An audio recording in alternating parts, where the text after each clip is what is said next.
Dan ini terkumpul 100 orang. Ini adalah buku berisi gagasan mereka yang kemudian 100 orang ini berkumpul secara fisik.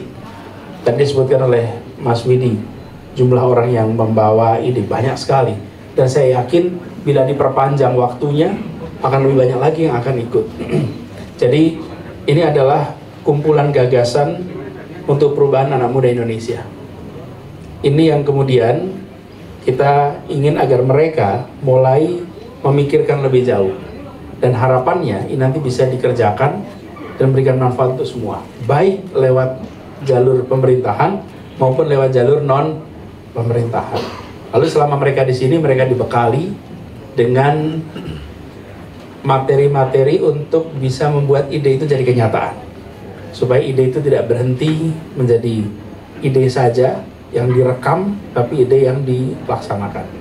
Nah, proses 2 hari inilah yang tadi sudah dijelaskan oleh Mas Widi yang berjalan. Jadi saya ingin sampaikan rasa bangga, rasa hormat pada anak-anak muda yang memilih untuk berbuat, memilih untuk memberikan solusi, dan harapannya nanti ini bisa diadopsi oleh pemerintahan, gitu ya. Pak, macam-macam gagasan apa aja sih yang disampaikan? Salah satunya aja yang misalnya menarik paling. Ya, misalnya Everest, namanya Everest dari Papua, nanti Anda bisa lihat di sini.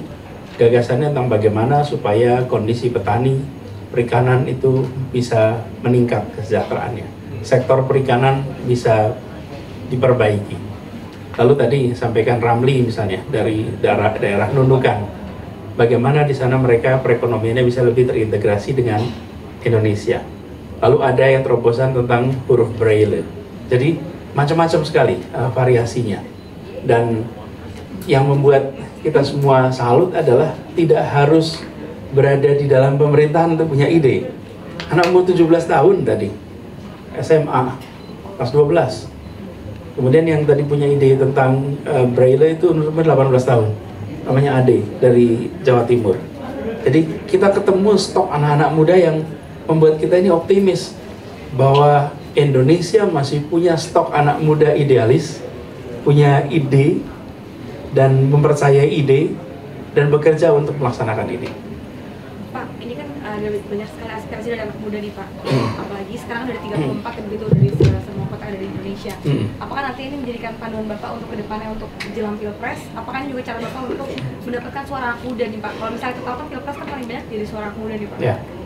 Jadi anak muda kita ajak terlibat lewat ide dan gagasan mereka. Dan ini bukan sebuah kumpulan gagasan untuk dilaksanakan di semua tempat, tapi gagasan yang bisa dilaksanakan di tempatnya masing-masing. Jangan simetrik semua sama. Yang unik dari sini adalah karena gagasan itu dari daerahnya masing-masing sesuai dengan tantangan yang ada di daerahnya.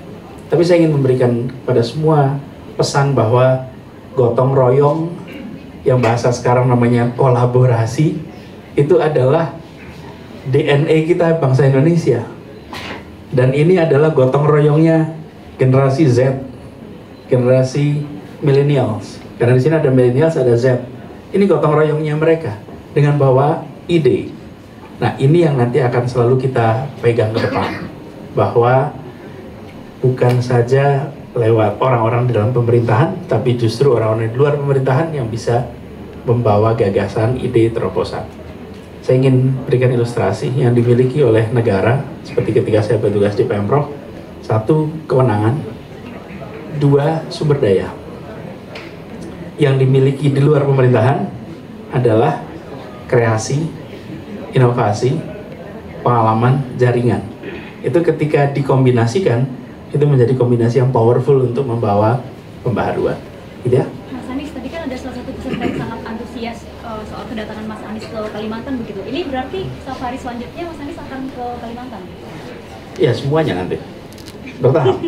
Yang ke Kalimantan dalam waktu dekat, berarti paling dekat ke Kalimantan Mas Anies? Iya, paling dekat ke besok saya berangkat. Besok ke Kalimantan. Kalau mau nemenin subuh berangkat. Bener ya Pak ya? Udah ikut nih. Di sana kegiatannya rencananya ngapain aja Mas Anies? Nanti diumumin di sana nanti. ketemu masyarakat. Iya, ketemu masyarakat. Ketemu masyarakat, dan dalam setiap pertemuan selalu kami minta gagasan.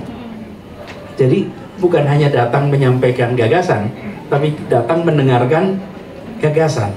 Dan kita di pemerintahan itu yang kita miliki kewenangan, tapi kreasi, inovasi, terobosan itu ada di masyarakat sebetulnya. Justru itu yang harus kita dengarkan lebih banyak. Jadi saya insya Allah nanti akan sampai ke Kalimantan Utara juga.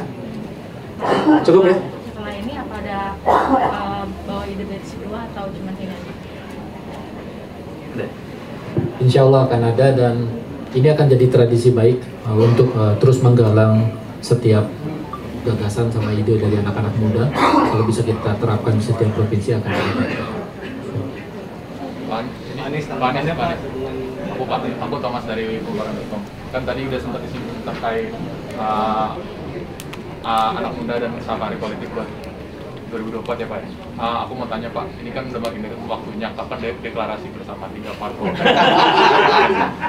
Ada ide?